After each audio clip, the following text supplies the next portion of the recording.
सभी बच्चे जो इस बार का 2025 का एग्ज़ाम दे रहे हैं फिजिकेशन का, तो मैंने पहले से प्लेलिस्ट बनाया हुआ है और सारे चैप्टर्स को एक एक करके समझाया हुआ है। एक मैं चाहता हूँ एक और बना दूंगा जिसमें वन शॉट में सारा का सारा रहेगा। लेकिन कुछ स्टूडेंट्स ने मुझसे रिक्वेस्ट किया था कि सर आपका जो जितना वीडियोस है उसको देखकर 70 में 60 तो आ सकता है, लेकिन 70 लाने के लिए हर एक टॉपिक को अगर थोड़ा डेप्थ में समझाइएगा कि किस टाइप का आपका उसमें ऑब्जेक्टिव आ सकता है तो ज़्यादा अच्छा रहेगा। क्योंकि ऑब्जेक्टिव और सब्जेक्टिव दोनों में बेहतर ढंग से लिखने के लिए एक एक टॉपिक पर एक अगर 6, 8, 10 मिनट का वीडियो बन जाए तो काफ़ी अच्छा रहेगा। तो आज मैं एक टॉपिक छोटा सा स्टार्ट कर रहा हूँ। फर्स्ट चैप्टर से मैं स्टार्ट करता हूँ। तो फर्स्ट चैप्टर में जिस टॉपिक से अधिकतर ऑब्जेक्टिव आता है वो है आपका डिफरेंट कमिटीज। तो कमिटी को मैं याद करने के लिए, याद रखने के लिए मैं बच्चों को इस तरह से बताता हूँ कि मान लीजिए आप टूर्नामेंट करा रहे हैं तो एक तो ऑर्गेनाइजिंग कमेटी होगी जो कि सारी चीज़ें ऑर्गेनाइज करती है। तो सबसे ऊपर लिखिएगा आप ऑर्गेनाइजिंग कमेटी। और organising committee is so responsible for whole the function of जो टूर्नामेंट है, whole the function of tournament. ये तो आपका एक पहला हो गया। लेकिन उसके नीचे एक चेयरपर्सन होंगे, उनका काम है मॉनिटरिंग करना सबको। उसके नीचे जो कमेटी शुरू होती है जिस पर क्वेश्चन ज़्यादा रहते हैं तो उसको मैं याद करने बताता हूँ कि जैसे हम लोग बैठे बात कर रहे हैं टूर्नामेंट के बारे में। तो सबसे पहले हम लोग क्या करते हैं, एक प्लान बनाते हैं और सबसे पहले करते हैं कि इसका एक पब्लिसिटी करना है। एक पब्लिसिटी करना है तो सबसे पहला कमेटी जो होता है वो पब्लिसिटी कमेटी होती है। ठीक है, क्योंकि टूर्नामेंट आप करा रहे हैं और उसकी पब्लिसिटी ही नहीं होगी तो फिर कोई नहीं आएगा देखने के लिए। तो पहला कमेटी होता है पब्लिसिटी कमेटी। अब आपने पब्लिसिटी किया तो पब्लिसिटी में क्या क्या लिखेंगे, आप वेन्यू तय रखेंगे, डेट तय रखेंगे। लेकिन वेन्यू और डेट के साथ साथ वो कौन कौन सी टीमें खेल रही हैं। तो एक कमेटी होती है इन्विटेशन कमेटी। अब देखिए सबका मैं काम ही बता जा रहा हूँ क्योंकि ये ऑब्जेक्टिव जो है यही सब्जेक्टिव में आपको लिखना है कि फंक्शन क्या है। तो पहला हो गया पब्लिसिटी कमेटी जो कि पब्लिसिटी करेगी वो प्रिंट मीडिया के माध्यम से, इलेक्ट्रॉनिक मीडिया के माध्यम से पब्लिसिटी करने के लिए जो जो पम्पलेट्स होते हैं वो बता सकते हैं आप, यानी किसी भी तरह से उसका प्रोपेगेंडा, उसका जो उसका एडवर्टाइजमेंट है। पब्लिसिटी कमेटी, एडवर्टाइजमेंट कमेटी भी इसको बोला जाता है बहुत जगह। एक ही डिफरेंट बुक्स में ना एक ही कमेटी का डिफरेंट नेम है लेकिन फंक्शन वही है। अब यहाँ पर एडवर्टाइजमेंट कमेटी या पब्लिसिटी कमेटी ने वो काम अपना शुरू कर दिया। लेकिन अब टीमें कौन कौन आएंगी उनके लिए इन्विटेशन कमेटी होती है जो इनवाइट करती है गेस्ट को भी और डिफरेंट टीम्स को भी। इन्विटेशन कमेटी काम है इनवाइट करना। अब इनवाइट भी हो गया, वेन्यू पर सभी आने भी लगे। तो अब आने लगे तो सबसे पहले क्या होगा, तो या तो रेलवे स्टेशन पे आएंगे या तो बस स्टैंड पे आएंगे या तो डायरेक्ट गाड़ी रिजर्व करके आएंगे। लेकिन जो भी आएंगे उसके हेल्प के लिए होता है ट्रांसपोर्टेशन कमेटी। ये ट्रांसपोर्टेशन कमेटी जो आपका टूर्नामेंट के पहले से काम करती है। प्री टूर देखिए आपको ये भी पता है कि प्री कमेटी कौन कौन है, ड्यूरिंग कमेटी कौन कौन है, पोस्ट कमेटी कौन कौन टूर्नामेंट की। तो कुछ चीजें ऐसी हैं जो हर समय काम आएंगी, उसमें से एक है ट्रांसपोर्टेशन। इन्विटेशन कमेटी तो प्री ही रहेगी क्योंकि इन्वाइट तो पहले ही करना है टूर्नामेंट से पहले। आपके लिए जो पब्लिसिटी कमेटी है वो भी पहले से रहे क्योंकि पब्लिसिटी पहले करनी है, टूर्नामेंट के बाद पब्लिसिटी करने का कोई मतलब नहीं है। लेकिन ट्रांसपोर्टेशन पहले भी चाहिए, ड्यूरिंग टूर्नामेंट चाहिए, आफ्टर टूर्नामेंट चाहिए। तो ट्रांसपोर्टेशन कमेटी जो ट्रांसपोर्ट करके चीज़ों को ले जाएगी, ले आएगी और प्लेयर्स को ले जाएगी, ले आएगी। ये होगी ट्रांसपोर्टेशन कमेटी। अब ट्रांसपोर्ट करके जब ले आएगी यानी प्लेयर्स आ गया तो सबसे पहले क्या रिसीव करेगा कोई ना कोई, that is called reception committee. तो रिसेप्शन कमेटी रिसीव करेगी, वो बताएगी कि आपको कहाँ रुकने की व्यवस्था की गई है। अब रिसेप्शन कमेटी के जस्ट सटा हुआ रहता है बोर्डिंग एंड लॉजिंग कमेटी, यानी कहाँ पर बोर्डिंग और लॉजिंग आपका हो रहा है। अब एक एक करके कमेटी समझ लीजिए। बोर्डिंग और लॉजिंग कमेटी में गए और आप वहां पर टूर्नामेंट में कहाँ किसको रुकना है वो व्यवस्था वहां होगी। जैसे वहां रुकेंगे आप कोई भी प्लेयर्स या हम लोग कहीं जाते हैं तो रुकते ही उसके बाद क्या होता है, अधिकतर प्लेयर्स को रिफ्रेशमेंट चाहिए। तो रिफ्रेशमेंट कमेटी, भूख लगी रहती है तो फूडिंग कमेटी जो होती है बहुत बार लॉजिंग के साथ रहती है या फिर फूडिंग कमेटी अलग होती है। तो refreshment committee and fooding committee, तो ये कमेटी हो गई।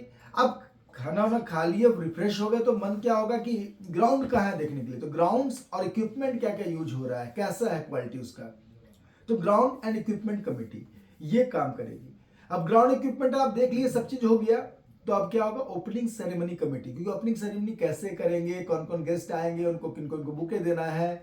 जैसे जनरली जो स्पोर्ट्स टूर्नामेंट्स होते हैं उसमें क्या होता है, सारे प्लेयर्स लाइन अप होते हैं। लाइन अप होने के बाद जो है परेड होता है, मार्च पास्ट होता है, उसके बाद जो भी स्पोर्ट्स का फ्लैग होता है उसको फल किया जाता है। जो चीफ गेस्ट होते हैं वो एक बोलते हैं कि I declare the tournament open, और उसके बाद जो है पहला मैच का अनाउंसमेंट होने शुरू होता है। तो ये मैच के अनाउंसमेंट के लिए फिक्सचर बनाना जो होता है, तो फिक्सचर कमेटी या तो अलग से भी होती है या फिर ऑफिशिएटिंग जो कमेटी है वही सारा कुछ करती है। तो एक ऑफिशिएटिंग कमेटी रहेगी जो टूर्नामेंट खिलाएगी, ये प्री और ड्यूरिंग काम करती है, पोस्ट में काम नहीं करती। तो प्री और ड्यूरिंग कमेटी में दोनों में डाला जा सकता है, क्योंकि इसमें आपको टूर्नामेंट्स कैसे खेलना है तो फिक्सचर एक रात पहले बन जाता है, सबको मिल जाता है, या कभी कभी तो एक सप्ताह 10 दिन पहले ही। आप वर्ल्ड कप सब देखते होंगे तो पहले ही से पूल बन जाता है, ABCD पूल, तो पूल पहले बन जाता है, फिक्सचर पहले बन जाता है, उसके अनुसार फिर टूर्नामेंट्स होते हैं। और ये सारा कुछ ऑफिशिएटिंग कमेटी करती है, ऑफिशियल्स की जो कमेटी है, ऑफिशिएटिंग कमेटी या ऑफिशियल्स कमेटी, ये कमेटी सारा कुछ खेल के दौरान भी जो umpire, referee, linesman, ball boy, ये जितने लोग हैं सारे ऑफिशियल हैं। स्पोर्ट्स के लैंग्वेज में जो खिलाने वाले लोग हैं उनको ऑफिशियल कहा जाता है, ऑफिशिएटिंग कमेटी। एक बड़ा महत्वपूर्ण होता है, जब खेल शुरू होता है उस समय से लास्ट तक काम करता है और वो टूर्नामेंट में जान डाल देता है, that is announcement committee.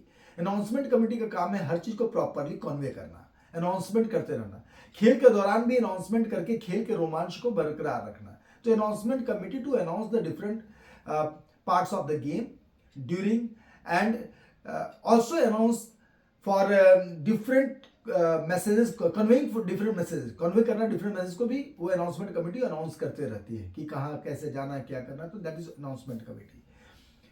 Tournament हो रहा है, मैचेस शुरू हो गए हैं, ऑफिशिएटिंग काम कर रहा है, ओपनिंग हो चुका है, सब कुछ हो चुका है, लेकिन खेल का इंटीग्रल पार्ट है जो कि नहीं होना चाहिए लेकिन होता है, वो है चोट लगना। और जब भी चोट लगने की संभावना होती है वहां पर एक फर्स्ट एड कमेटी मौजूद रहती है। फर्स्ट एड कमेटी से 90% चीजें ठीक हो जाती है, लेकिन जब 90% उससे उसके लिमिट से ज्यादा होती है, जैसे बहुत ज्यादा सीवियर की चोट लगती है, तो फर्स्ट एड करके तुरंत उसको फर्दर जो है ट्रीटमेंट के लिए भेजा जाता है।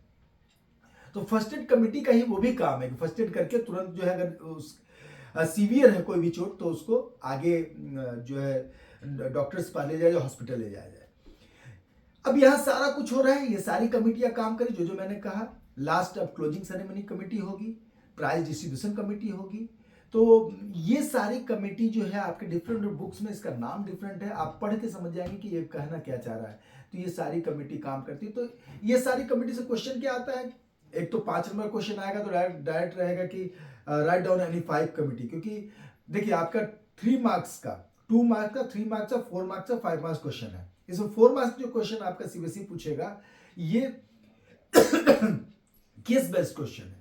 तो केस बेस्ड क्वेश्चन जो है या वैल्यू बेस्ड क्वेश्चन, तो उसमें क्या है कि एक लिखा रहेगा एक कहानी या कुछ भी, और उसके अनुसार क्वेश्चन रहेगा और 4 रहेगा, ऑब्जेक्टिव है वो। तो इसमें कोई दिक्कत नहीं है आपको, लेकिन 2, 3, 5 में आपको देखना पड़ेगा कि कितने नंबर का उसके कंसेप्ट के अनुसार। तो मैक्सिमम 5 है, तो आपको लेके चलना है कि कोई भी पॉइंट 5 तो कम से कम याद रखें, क्योंकि 5 नंबर का आया और 3-4 पॉइंट लिखें तो नंबर नहीं मिलेगा। और याद रखना चाहिए 8 पॉइंट, क्योंकि 1-2 कभी कभी एग्जाम प्रेशर में 1-2 जो है आदमी भूल भी जाते हैं, तो वो चीज को थोड़ा याद रखना है। और ये जो है वीडियो के साथ साथ मैं ये भी बोलना चाहूंगा कि अभी एग्जाम आप दे रहे हैं तो डिस्ट्रैक्शन बहुत सारा होगा आपका। जैसे बहुत बच्चे ऑनलाइन पढ़ते हैं तो जिनके पास जो है अभी यूट्यूब का प्रीमियम नहीं है, तो क्या होता है कि सजेशन आने शुरू हो जाएगा। अभी हमारे एक स्टूडेंट है रवि रंजन से चर्चा हो रही थी कि वो जनरल पढ़ रहे थे, उनका सब्सक्रिप्शन खत्म हो गया था एक दिन के लिए, तो जैसे वहां गए तो कुछ सजेशन इतना स्ट्रांग उसका एडवर्टाइजमेंट होता है कि आपको लगेगा कि थोड़ा सा देख ले क्या है, और 2 मिनट वहां देखिएगा, वहां से इंस्टा चल जाएगा, इंस्टा से कहीं और चल जाइएगा, सोशल मीडिया में उलझ जाइएगा। और अभी सारे सब्सक्रिप्शन जो है खत्म कर लीजिए। कारण क्या है कि एक से एक सीरियल बना रहे हैं, एक से एक जो है नेटफ्लिक्स में कहीं किसी सीरियल में उलझ गया तो हमेशा ऐसा जगह खत्म करेगा जहाँ लगेगा कि अगला क्या था देख ले, तो वो चीज में उलझिएगा। अभी तो एग्जाम का टाइम है, तो मेरे अनुसार तो किताब और नोट्स का टाइम है। अगर नोट्स आपने बनाया हुआ तो सबसे बेहतर दोस्त वो है, लेकिन कुछ कुछ चीजें के लिए मदद लेनी भी है, तो मुझे लगता है कि कुछ कुछ जो आप रिस्ट्रिक्शन डाल के रखिए और एकदम स्ट्रांगली मजबूत रहिए कि हमको वही देखना है जो हमारे लिए जरूरी है। थोड़ा स्ट्रांग रहना जरूरी है, नहीं तो फिर पूरी दुनिया पड़ी हुई है आपके पीछे आपको फेल्यूर बनाने के लिए। सक्सेस बनाने के लिए आपको खुद ही अपना जो है कमान संभालना होगा, क्योंकि मैं हमेशा बोलता हूं कि जलती आग बुझा ना पाए वह नीर ही क्या, अपने लक्ष्य को भेद ना पाए वह तीर ही क्या, और संग्राम में लाखों पर विजय पाने वाले अगर खुद अपने आप पर विजय ना पाए तो वह वीर ही क्या। तो आप लोग अपने आप विजय पाइए, क्योंकि यही सबसे बड़ी वीरता है, और उसके लिए अपने आप में डिसिप्लिन रहिए और अभी एग्जाम के टाइम में अपने आप पे फोकस रखिए, टाइम मैनेजमेंट रखिए, क्योंकि we all have equal time to become unequal. हम सबके पास इक्वल टाइम है अनइक्वल होने के लिए, और जो अनइक्वल होगा वही आगे निकलेगा। आप सबको सफल होने के लिए बहुत बहुत शुभकामनाएं।